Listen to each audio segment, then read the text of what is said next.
Magic Media Academy, the school of knowledge. मित्रांनो नमस्कार. मित्रांनो मी धनराज सोनार. मित्रांनो स्वागत आहे तुमचं सर्वांचं आपल्या फेसबुकच्या ह्या कोर्समध्ये. मित्रांनो फेसबुक ॲड तसे इंस्टाग्राम ॲड हा असा संमिश्र आपला कोर्स आहे. मित्रांनो फेसबुक ॲडच्या माध्यमातून आपण ऑनलाईन प्लॅटफॉर्मवर प्रत्येक लोकांपर्यंत पोहोचू शकतो. मित्रांनो फेसबुक ॲड ही अशी ॲड आहे की तुम्हाला ही ॲड कुठे दाखवायची, केव्हा दाखवायची, कोणाला दाखवायची हे तुम्ही तुमचं ठरवू शकता. इव्हन ही ॲड चालवण्यासाठी किती पैसे लागले पाहिजे हे तुम्ही ठरवू शकता. तर मित्रांनो ही फेसबुक ॲड तुम्हाला करायची आहे, इंस्टाग्राम ॲड तुम्हाला करायची आहे, तर सर्वप्रथम आपलं फेसबुक अकाउंट असणं गरजेचं आहे. इंस्टाग्रामचं अकाउंट असणं गरजेचं आहे. तर तुम्हाला इंस्टाग्राम आणि फेसबुक अकाउंट प्रत्येकाचं आहे मला माहीत आहे, कारण आपल्या महाराष्ट्रात नव्हे तर पूर्ण भारतात आज लहान मुलाचं किंवा म्हाताऱ्या माणसाचं सुद्धा फेसबुक अकाउंट आणि इंस्टाग्रामचं अकाउंट आहे. असो याच्या पुढे तुम्हाला फेसबुक अकाउंटचं फेसबुक पेज आणि फेसबुक ॲड अकाउंट कसं बनवायचं हे आपल्या कोर्समध्ये मी तुम्हाला शिकवलेलं आहे. मित्रांनो आपल्या ह्या कोर्समध्ये मी थिअरिकल जास्त माहिती न देता तुम्हाला डायरेक्टली प्रॅक्टिकल शिकवलेलं आहे. खूप गोष्टी थिअरिकल सांगून विद्यार्थ्याला कन्फ्यूज करण्यापेक्षा त्याला आवश्यक त्या गोष्टी कशा कामात पडतील आणि त्याला फेसबुक ॲड बनवणे कसं सोपं जाईल तेही मराठी भाषेतून याचा मी जास्त प्रयत्न केलेला आहे. तुम्ही जर का कुठे डिजिटल मार्केटिंग शिकत असाल, तुम्ही जर का कुठे यूट्यूब व्हिडिओ बघत असाल, तर तुम्ही ज्या काही गोष्टी आत्मसात केल्या असतील त्या डोक्यातून थोड्या काळ बाजूला ठेवून आपला कोर्स करा. सोप्या पद्धतीने आपला कोर्स आहे, त्या गोष्टी मी सांगितल्याप्रमाणे हँडल करा आणि यशस्वी जाहिरात करायला सुरुवात करा. मित्रांनो थिअरिकल डोक्यात भरून आपला कोर्स लांबवण्याचा अनेक लोक प्रयत्न करतात. मार्केटमध्ये तुम्हाला खूप सारे कोर्स मिळतील, त्यांचे खूप सारे टॉपिक असतात. त्या टॉपिकमध्ये व्यक्ती गुंतून जातो, त्याचा वेळ जातो आणि त्याला इतका वेळ मिळत नाही की तो रेग्युलरली ते कोर्स बघू शकेल आणि तिथेच त्याची लिंक तुटते. लिंक तुटल्यामुळे पुढच्या वेळेस तो जेव्हा बघतो तेव्हा त्याला प्रॉपरली मागच्या वेळेस काय शिकलो याची आठवण कुठेतरी गेलेली असते.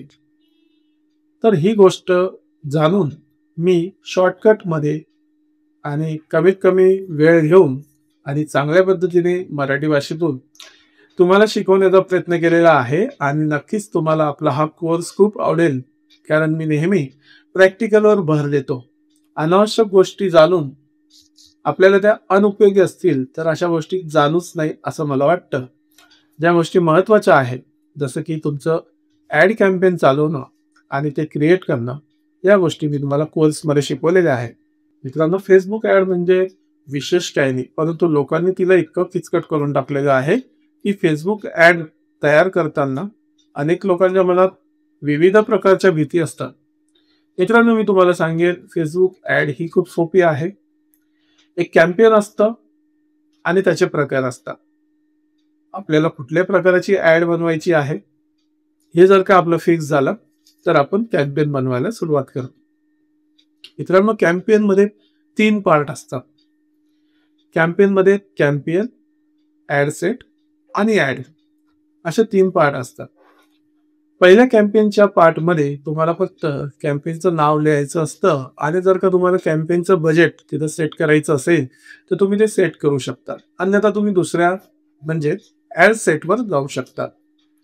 ॲड सेटवर आल्यानंतर तुम्हाला त्या ठिकाणी ज्या प्रकारची ॲड करायची आहे त्या प्रकारच्या काही गोष्टी सिलेक्ट करायच्या आहेत, ज्या मी कोर्समध्ये तुम्हाला सांगितलेल्या आहेत. आणि त्यानंतर तिसरा भाग म्हणजे ॲड. तर साहजिकच ॲड म्हणजे तुमचा व्हिडिओ किंवा तुमची इमेज अशा पद्धतीच्या गोष्टी ॲडमध्ये असतात, तिसऱ्या भागात असतात. या ठिकाणी तुम्ही जी काही व्हिडिओ किंवा ॲड टाकत असतात म्हणजे इमेज ॲड टाकत असतात त्याला प्रायमरी टेक्स्ट, हेडलाईन, डिस्क्रिप्शन अशा गोष्टी लावाव्या लागतात. तसेच महत्त्वाचं म्हणजे आपले ऑडियन्स असतात. ऑडियन्स म्हणजे आपण ज्यांना आपला कोर्स किंवा आपली जाहिरात दाखवणार आहोत ते ऑडियन्स, ते लोक. हे लोक निवडताना मी तुम्हाला सविस्तरपणे माहिती दिलेली आहे की हे लोक निवडताना तुम्ही अशा पद्धतीने लोक निवडायचे आहे की माझी जी गोष्ट आहे, माझी जी वस्तू आहे, माझी जी जाहिरात आहे ती कोणी बघितली पाहिजे, कोणत्या वयाच्या लोकांनी बघितली पाहिजे, स्त्रियांनी बघितली पाहिजे की पुरुषांनी बघितली पाहिजे, का फक्त स्त्रियांनी बघितली पाहिजे, का फक्त पुरुषांनी बघितली पाहिजे, का दोघांनी बघितली पाहिजे. अशा पद्धतीचं तुम्ही नियोजन करू शकता. हे सगळं नियोजन मी स्टेप बाय स्टेप आपल्या कोर्समध्ये सांगितलेलं आहे. एकदा तुम्ही स्त्री पुरुष निवडल्यानंतर वय मर्यादा म्हणजे एज ग्रुप ज्याला आपण इंग्लिशमध्ये म्हणतो, एज ग्रुप कसा निवडावा, खरंच या वयातली लोक आपला कोर्स बघतील का, आपली जाहिरात बघतील का, आणि समजा बघितली तर त्यांचा आपल्याला आपल्या व्यवसायाला काय उपयोग होईल, या गोष्टींचा विचार आपण करायचा आहे. आणि त्यानुसार आपण वय मर्यादा तिथे टाकायची आहे. ते सुद्धा मी कसा विचार करायचा या पद्धतीने तुम्हाला त्या ठिकाणी कोर्समध्ये सांगितलेलं आहे. यानंतर भाग येतो की कुठल्या भागात तुम्हाला ही जाहिरात दाखवायची आहे. जर तुम्ही हिंदीमध्ये जाहिरात करत असाल तर तुम्ही पूर्ण भारतात जाहिरात दाखवू शकता. भारत काय तर पाकिस्तान, नेपाळ, श्रीलंका अशा भागात सुद्धा आपली जाहिरात दाखवू शकतात. ज्या ठिकाणी हिंदी भाषिक असतील त्या ठिकाणी जगात कुठेही हिंदी समजणारा किंवा ज्याला हिंदी भाषा समजते अशा देशात तुम्ही आपली जाहिरात दाखवू शकता. किंवा तुम्हाला तुमची जाहिरात मराठी भाषिकांना दाखवायची असेल तर तुम्ही भारतात फक्त महाराष्ट्र सिलेक्ट करू शकता. महाराष्ट्रातही तुम्हाला असं वाटत असेल की माझं ऑफलाईन शॉप आहे आणि ऑफलाईन शॉप समजा माझं XYZ डिस्ट्रिक्ट मध्ये आहे, XYZ जिल्ह्यामध्ये आहे आणि तिथल्याच लोकांनी माझी ऍड बघितली पाहिजे, तर तो जिल्हा कसा सिलेक्ट करायचा हे सुद्धा मी तुम्हाला आपल्या कोर्समध्ये सांगितलेलं आहे.